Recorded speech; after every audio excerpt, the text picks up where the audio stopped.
नमाज किसी भी कीमत पर माफ़ नहीं है। जर्जीस साहब को आरएसएस के कुछ गुंडे पकड़ के बांध दें, पेड़ से बांध दें, लाठी डंडे बरसाएं, हाथ पैर बंधे हैं, अभी जिंदा हैं जर्जीस साहब और अजान का टाइम हो चुका है।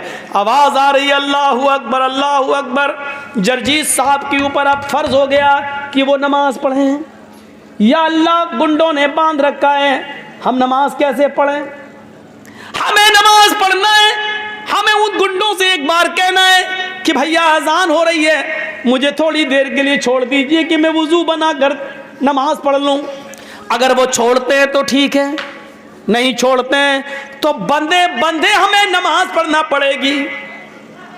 वुजू नहीं है, वुजू के लिए भी आपके हाथ पैर नहीं खोले जा रहे हैं, तो आपको दिल में वुजू की नीयत करना पड़ेगी कि मैंने वुजू बना लिया। अगर मैं खुला हुआ होता तो वुजू जरूर बनाता, लेकिन मैं बंधा हुआ हूं और इन लोगों ने मुझे वुजू बनाने के लिए पानी नहीं दे रहे हैं, हाथ पैर नहीं खोल रहे हैं। आय अल्लाह, मैंने नियत से वुजू बना लिया, मेरी नियत वुजू की है, आपका वुजू हो गया। ये लोग मुझे हाथ नहीं उठाने दे रहे हैं, मैंने बंदे बंदे अल्लाह नियत कर ली, अल्लाहू अकबर। ये मेरा चेहरा किबले की तरफ नहीं कर रहे हैं। आय अल्लाह, जिस तरफ मेरा चेहरा है तू मेरे दिल की नीयत को जानता है। अगर मैं खुला होता तो किबले की तरफ चेहरा करता। आय अल्लाह, मैं खुला नहीं हूं, बंधा हुआ हूं, मैं इसी तरफ रुक करके नमाज पढ़ रहा हूं, तो मेरी इबादत को कबूल कर ले, इसी को मेरे लिए किबला बना दे। आपको उसी हाल में नमाज पढ़ना पड़ेगी। वुजू नहीं बनाने दिया जा रहा है तो नियत कर लो वुजू की, वुजू हो जाएगा। किबले की तरफ चेहरा नहीं करने दिया जा रहा है तो जिस तरफ तुम्हारा चेहरा उसी तरफ तुम जुमले पढ़ना शुरू कर दो, तुम्हारी नमाज होगी। हाथ नहीं उठाने दिया जा रहा है, नियत नहीं बांधने दी जा रही है, जबान से अल्फाज अदा करते रहो, अल्हम्दुलिल्लाहि रब्बिल आलमीन अर्रहमानिर रहीम मालिकी यौमिद्दीन। आपकी नमाज हो जाएगी। आपको रुकू नहीं किया जा रहा, करने दिया जा रहा, सजदा नहीं, ऐसे ही कहो अल्लाहू अकबर, सुभान रब्बियल अज़ीम, सुभान रब्बियल अज़ीम, सुभान रब्बियल अज़ीम, समी अल्लाहु लिमन हमिदा, रब्बना व लकल हम्द, हम्दन कसीरन तय्यबन मुबारकन फी, अल्लाहू अकबर, सुभान रब्बियल आला, सुभान रब्बियल आला, सुभान रब्बियल आला, अल्लाहू अकबर, अल्लाहुम्मा इग़फिरली वरहमनी वहदनी वआफिनी वरज़ुक़नी, अल्लाहू अकबर, सुभान रब्बियल आला, सुभान रब्बियल आला, सुभान रब्बियल आला, अल्लाहू अकबर। अत्तहियातु लिल्लाहि वस्सलावातु वत्तय्यबात, अस्सलामु अलैका अय्युहन नबी व रहमतुल्लाहि व बरकातुहू। जो पढ़ा जाता वो सब ऐसे ही पढ़िए, आपकी नमाज होगी। नमाज इस हाल में भी माफ नहीं है। आपको मालूम है कि मेरी लिंचिंग हो रही है, आपको मालूम है कि गुंडे हमें नहीं छोड़ेंगे, आपको मालूम है कि मेरे ऊपर जुल्म करके मुझे मार डालेंगे, लेकिन नमाज का वक्त हो गया है। आपको इस हाल में भी नमाज पढ़ना पड़ेगी। नमाज माफ नहीं है। वला ततरुकन्ना सलातन मक्तूबतन मुतअम्मिदन, कभी जानबूझकर मत छोड़ना।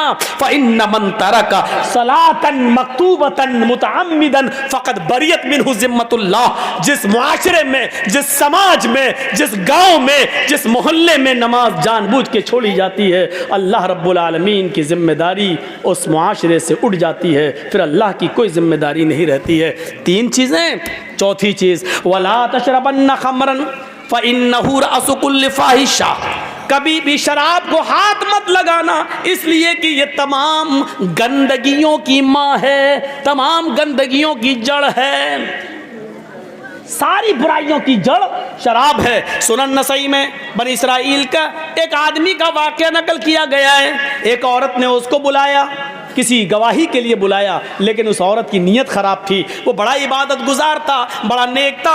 कई कमरों में दाखिल होने के बाद उसके कमरे में पहुंचा, सारे दरवाजे बंद हो गए।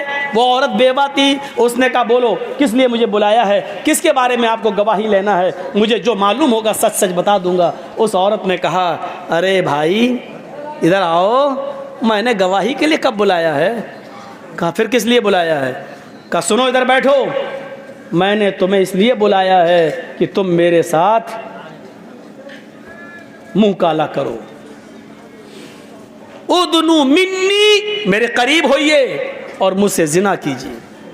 उसने कहा रे दिमाग सही है, इतने सालों से मैंने आज तक नमाज नहीं छोड़ी, इबादत नहीं छोड़ी, तहज्जुद नहीं छोड़ी, एक भी हमने गुनाह का काम नहीं किया और तुम मुझसे जिना के लिए कह रही हो?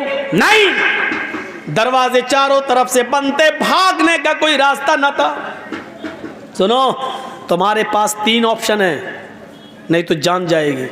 3 ऑप्शन, या तो मुझसे जिना करो, पहला, नहीं करते हो तो ये 6-7 साल का खूबसूरत लड़का बैठा हुआ है, ये छुरी रखी हुई है, इसको कत्ल करो।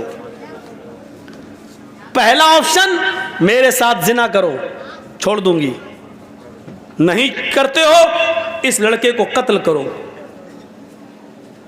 उसने कहा यह भी बड़ा गुनाह है, मैं नहीं करूंगा। इस बच्चे ने मेरा क्या बिगाड़ा जो मैं इसको कत्ल करूं? नहीं कर सकता।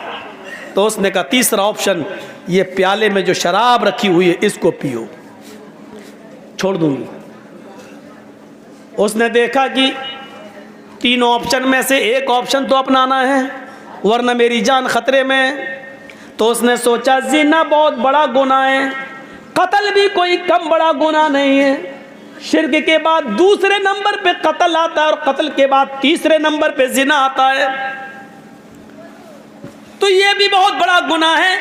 न मैं कत्ल करूंगा न मैं जिना। शराब पीना भी गुनाह है, मैं शराब नहीं पीना चाहता, लेकिन जान बचाने के लिए ये ऑप्शन उसने दिया है, तो मजबूरी है, शराब पी लेता हूं, कम से कम जिना और कत्ल से तो कम गुनाह है। और उसने शराब उठाई और पी ली। पहले प्याले में ही गुनूदगी आ गई। उस औरत ने एक और प्याला पिला दिया, लो पियो, नहीं तो हम छोड़ेंगे नहीं। गड़ गड़ गड़ गड़ गड़, दूसरा भी पी गया। उसने तीसरा भी पिला दिया और उसके बाद उसने छुरी दी, पकड़ो इसे, मारो इसको, मारो इसको। बच्चे को भी कत्ल कर दिया। फिर उस औरत ने उसको पकड़ा, उसके कपड़े उतारे, अपने भी उतारे, जिना भी कर। सुनन नसई के अल्फाज हैं हदीस की किताब के कि उस आदमी ने शराब पी और शराब ने उसको तीनों गुनाह करने पर मजबूर कर दिया, यानी कत्ल भी करवा दिया और जिना भी करने पर मजबूर कर दिया। वरना एक जिना कर लेता, बच जाता, जान बच जाती, 2 गुनाह से बच जाता, औरत भी खुश हो जाती, बाद में जाके तौबा कर सकता था। लेकिन उसने ये सोचा कि शराब कत्ल और जिना से छोटा गुनाह है, लेकिन ये नहीं समझ पाया कि शराब तमाम गुनाहों की माँ है, तमाम बुराइयों की जड़ है। इसलिए उसने शराब पी और शराब पीकर उसने तीनों काम कर डाले। शराब पीकर शराब पिया और शराब पीकर कत्ल किया, कत्ल के बाद जिना किया। एक काम करवाया जा रहा था, लेकिन शराब ने उससे तीनों काम करवा लिए। इसलिए अल्लाह के नबी ने फरमाया कि शराब के करीब मत जाओ, कभी शराब मत पियो, इसलिए कि तमाम बुराइयों की जड़ है। कितने नौजवान शराब पीकर अपने घर में आकर अपनी माँ को, चुप, कुतिया, छिनाल, रंडी, पता नहीं क्या क्या अपनी माँ को बोलते हैं अपनी जबान से। ये शराब, तसव्वुर करो तुम्हारे कलेजे कैसे बर्दाश्त कर लेते हैं कि शराब पीकर तुम अपनी माँ के सामने आ जाओ, अपनी बहन के सामने आ जाओ और उन्हीं को माँ बहन की गालियां दो। ये तुम्हारे ज़मीर कैसे गवारा कर लेते हैं।